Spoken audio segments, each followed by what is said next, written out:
C'est qui est en demi-finale? C'est nous. En tout cas, la team. Ah, qu'est-ce qu'on est content. Ah, franchement, la revanche. On l'a voulu. On l'a tant attendu. Et c'était pour ce soir. C'est ce soir qu'on a eu notre revanche, enfin, sur cette équipe portugaise. Franchement, on a mérité cette joie. Franchement, les jeux minimalistes des Deschamps, c'est pas grave. On s'en fout maintenant. On est hypocrite, mais c'est pas grave. On s'en fout. DJ, on t'aime DJ. Franchement, on est en demi-finale une nouvelle fois. Franchement, la team. Franchement, on va être comme jamais là. Franchement, qu'est-ce qu'on a, on a eu peur aussi. Mais en tout cas, quelle soirée on a eu ce soir. Je pense que c'est la même chose chez vous. Vous avez kiffé chez vous, avec les personnes qui vous sont chères, ou peut-être que vous étiez dehors. Mais franchement, c'était un match ce soir. On va se dire la vérité, on va analyser un peu tout ça ensemble. On va essayer de faire une analyse aussi objective, même si on est un peu dans le show. Et quand je suis dans le show, vous me connaissez maintenant, parce qu'on est quasiment beaucoup maintenant à suivre exactement la chaîne. Mais du coup, vous connaissez un peu comment je suis, je pars un peu en vrille parfois. Mais en tout cas, quel kiff. Mais je suis au paradis des supporters là. Oh, franchement, je peux pas demander mieux. Bonsoir la team et bienvenue sur la chaîne Parisienne Football. Content que vous soyez de plus en plus nombreux à suivre la chaîne. Vous êtes plus de 7 900 à suivre la chaîne. C'est absolument magnifique. Bientôt, on va dépasser exactement les 8 000 followers. N'hésitez pas à continuer à donner de l'amour à la chaîne en suivant la chaîne, en mettant des likes sur les posts, ça aide au développement ainsi qu'à la croissance. Merci beaucoup la team, je vous aime. En tout cas, sans plus de temps tarder, on va rentrer dans la partie analyse. On va regarder les compositions d'équipe. Et c'était ça, les compositions d'équipe. Je vous avais fait une analyse d'avant-match. Dans l'analyse d'avant-match, je vous avais dit un peu qu'est-ce que je pensais en termes de composition d'équipe. La composition que je vous avais annoncée, c'était les mêmes joueurs. Sauf que c'était juste l'organisation qui était différente. Parce que DJ était venu avec une surprise à la DJ. DJ était venu avec un 4-3-1-2 contre exactement un 4-2-3-1 de cette équipe portugaise. Franchement, si on regarde un peu le début du match, on va pas se mentir la team.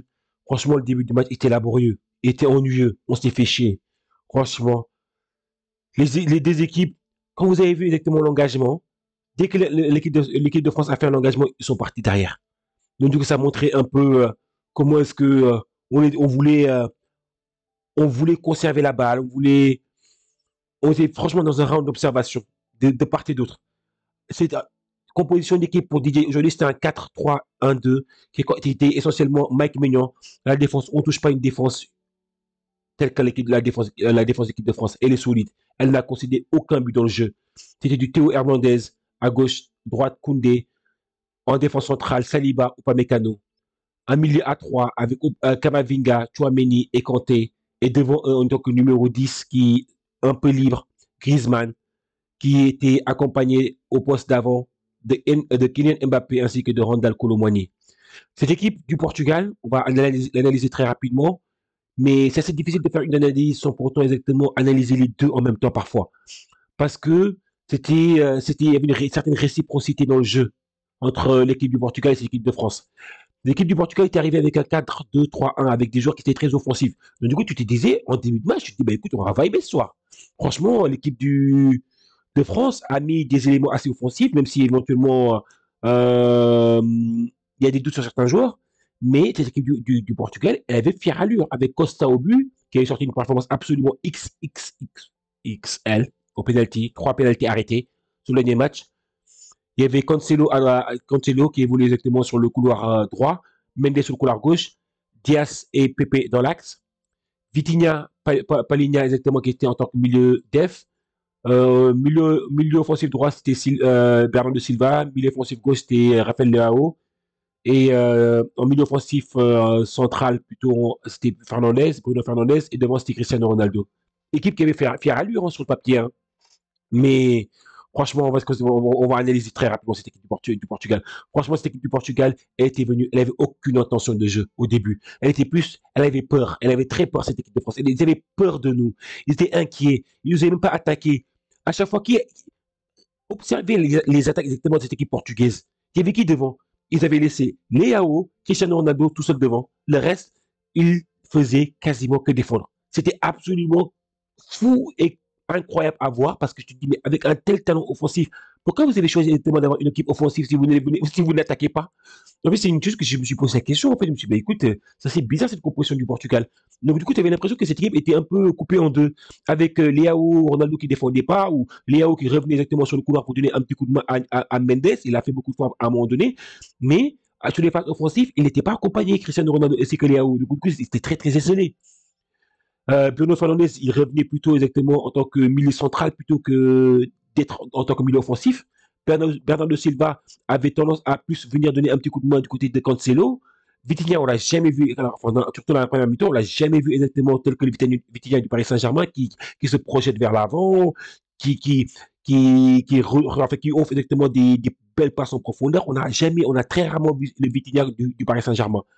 Du coup, performance collective de cette équipe du Portugal, en fait, très peureuse exactement en première mi-temps, mais une équipe qui arrive exactement en vie en fin de deuxième période.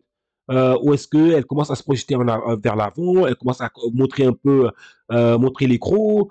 Et là, par contre, lorsqu'on revient exactement de la prolongation, enfin, quand on rentre exactement dans la prolongation, là, par contre, tu vois une équipe du Portugal beaucoup plus éveillée, beaucoup plus alerte que cette équipe de France.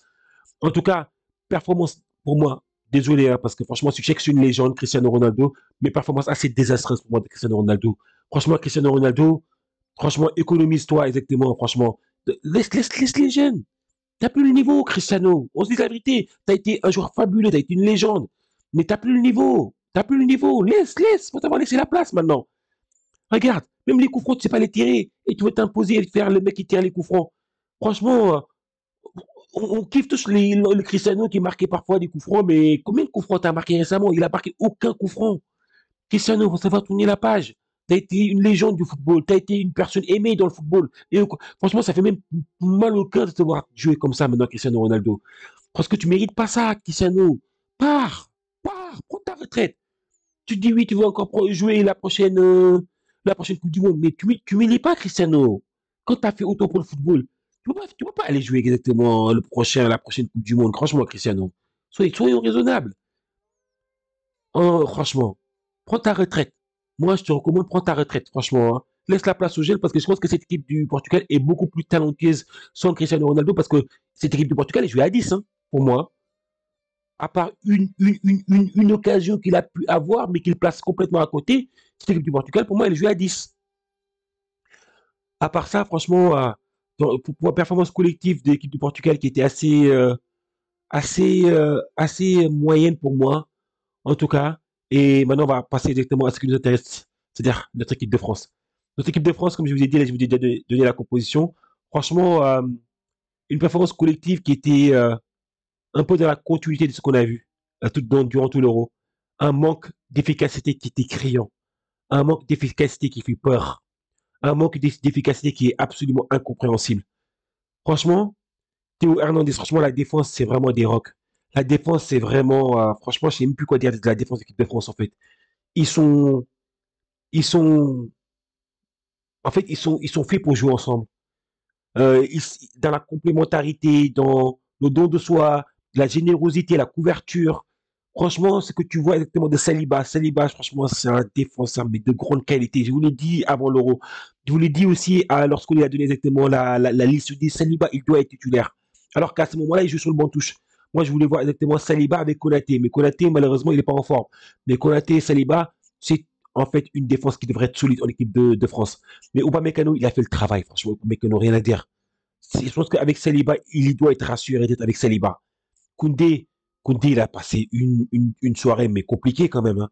Il a fait de son mieux, mais c'est une soirée qui était compliquée, hein. Léao a travaillé Koundé dans tous les sens du terme, hein. Thèse, antithèse, synthèse, on danse, franchement, Koundé, il a eu du mal, hein. Franchement, c'était homme du match sur le dernier match. Là, il n'est pas homme du match du tout, hein, sur ce match-là, hein. Mais bon, au moins, il y a eu de la compensation. Lorsque Léao passait sur le couloir, il y avait exactement Kanté qui revenait donner un petit coup de main. Il y avait exactement Kamavinga qui avait l'intelligence de venir et donner exactement des coups de main aussi. Donc du coup, ça montre exactement un bon collectif, un collectif où est-ce qu'on se fait, on se sacrifie pour les autres. Et ça fait kiffer pour l'équipe de France en tout cas. Même si exactement Koundé a été un peu plus dans la difficulté aujourd'hui, au moins le reste, ils ont été capables d'être solitaires, de lui donner un petit coup de main. Théo Hernandez, match intéressant. C'est pas le meilleur Théo Hernandez, notamment sur le point de vue offensif, comme il a pu l'être avec la Belgique, mais c'est un Théo Hernandez que sur le point défensif. Parfois aussi, il a eu du travail avec Bernardo Silva. Et également, il a eu du travail lorsque Sao est rentré sur le terrain. Là, j'avais peur. Parce que Sao, il était très très petit gabarit, comme un petit Lionel Messi. Donc du coup, Théo Hernandez, il avait il avait du mal à le prendre à chaque fois. Mais n'empêche que dans son grand match dans l'ensemble, Théo a fait un match assez correct. Franchement, défense Saliba, top performance. Ou pas avec un autre top performance. Kamavinga, franchement, Kamavinga, il a fait un gros match, Kamavinga. Franchement, ses retours défensifs, ils ont été salvateurs. Franchement, rien à dire. Franchement, le Kamavinga qu'on a maintenant, c'est un Kamavinga qui taille patron, qui a compris que oui, maintenant il est au Real Madrid, il a de la confiance. C'est plus le même joueur, hein, franchement, Kamavinga. Chouameni, beaucoup moins vu sur le match dans l'ensemble. Chouameni, il a été assez, pour moi, assez moyen dans la performance parce que même ses tirs de loin, exactement, ça partait, il voyageait voir les supporters. Conté, il a été bon dans l'ensemble. Conté, il était exactement bon dans le don de soi. Il était intelligent dans le placement, comme d'habitude. Même si exactement, plus le match s'est déroulé sur la deuxième période, enfin, on sait qu'à la prolongation, on n'a pas vu le meilleur Conté sur ce match-là. C'est vrai aussi pour vous. Et quand on parle exactement de l'attaque de l'équipe de France, franchement, franchement, je suis désolé de la team, hein, mais c'est faible, hein. Franchement, le niveau qu'on montre pour la qualité et les noms des joueurs, sur les noms des joueurs que nous avons, pour la qualité que nous offrons exactement sur le terrain, mais c'est faible. Griezmann, c'est que l'ombre de Griezmann, là. Mais où est-ce qu'il est passé, le vrai Griezmann? Griezmann, là, c'est compliqué, hein. Franchement, non, j'ai pas vu Griezmann, en fait. Il a essayé des changements d'aile, etc., mais il a ramené aucune solution dans la profondeur. Il a, il a ramené aucune frappe. Il est un créateur qui n'était pas créateur, en fait. Pas créatif. Kylian Mbappé, alors là, je ne sais pas quoi dire de Kylian Mbappé.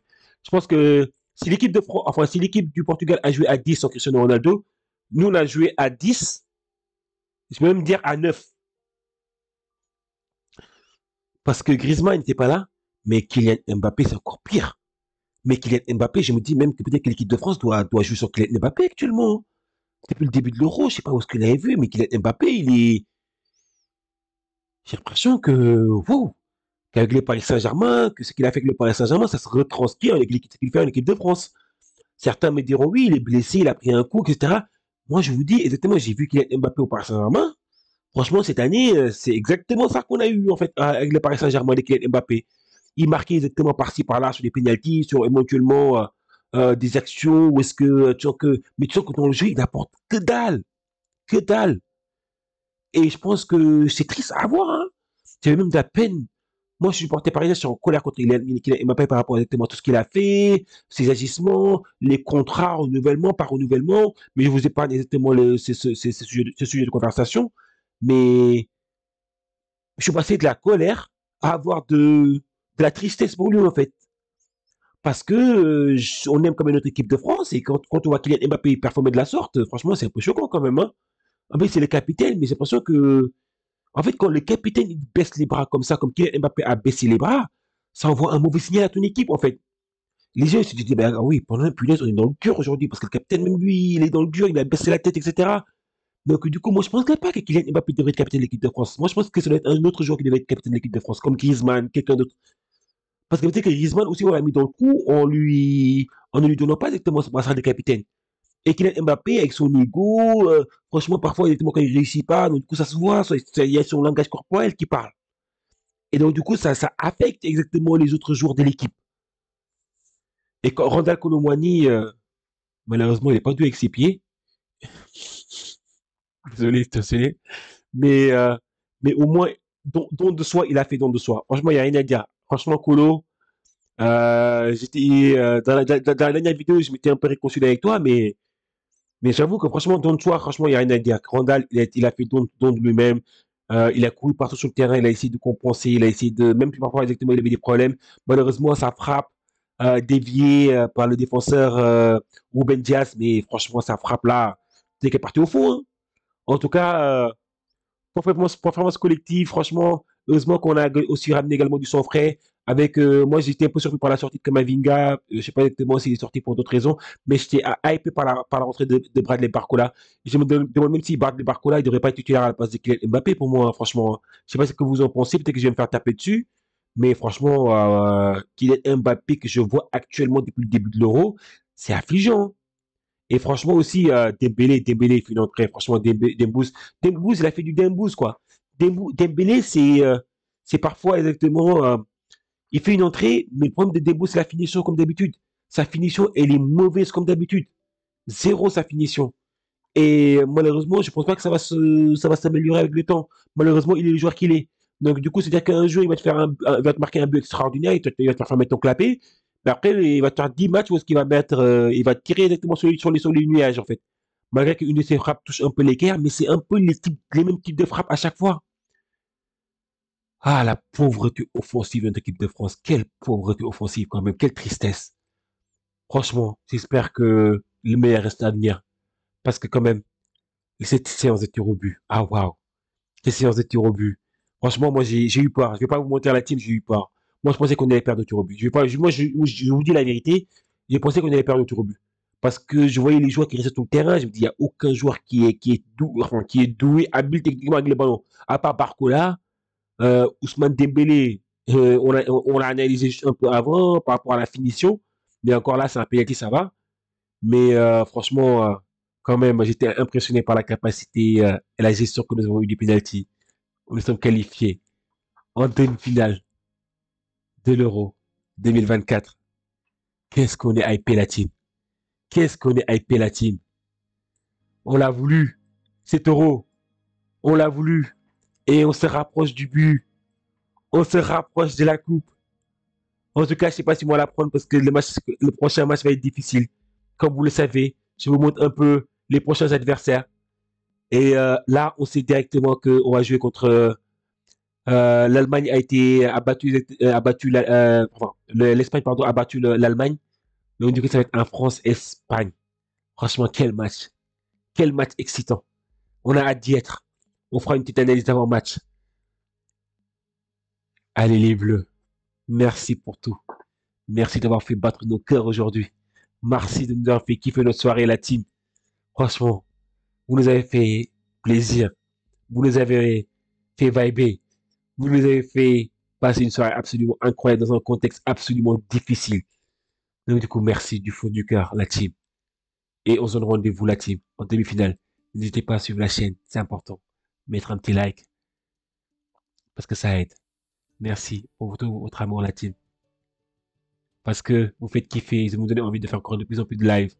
En tout cas, merci pour tout le support et l'amour que vous donnez à cette chaîne, qui est absolument appréciée. À très bientôt, la team. Ciao.